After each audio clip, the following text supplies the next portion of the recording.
So I just replaced this filter. It's a 1620 by 1, and today happens to be 7th May 2025.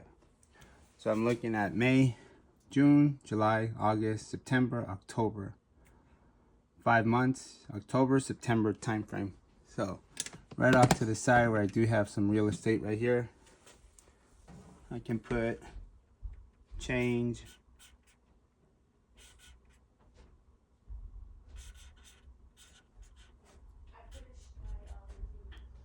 September / October 2025. So quick way to check them out before it's due. All I gotta do is pull it out, inspect the filter itself, if it's collapsed or full of dust, dirt, and debris prior to actually October and September. If I do get a chance to come in here and check this out, I will do it. But today I just happen to have my 1/4-inch drive in my Phillips, and I was like, you know what? It's really easy check. 2 screws is gonna give me access to this air filter, and I checked it out.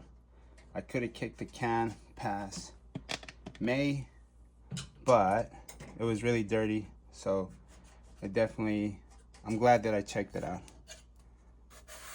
Make sure you put this the right way.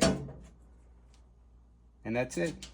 Really cool, helpful tip in order for you to keep up with your air filters. Your job doesn't stop when you leave work. Just know if you're a homeowner, you're definitely going to be inspecting things around your house. If you let them pass by, no one's going to come over and check your air filter for free. So if you do have a house, make sure you check out your air filters, because it's a costly repair to repair the whole unit. And I definitely don't want this whole unit to go out, especially in the winter, because I do need the heat in the house.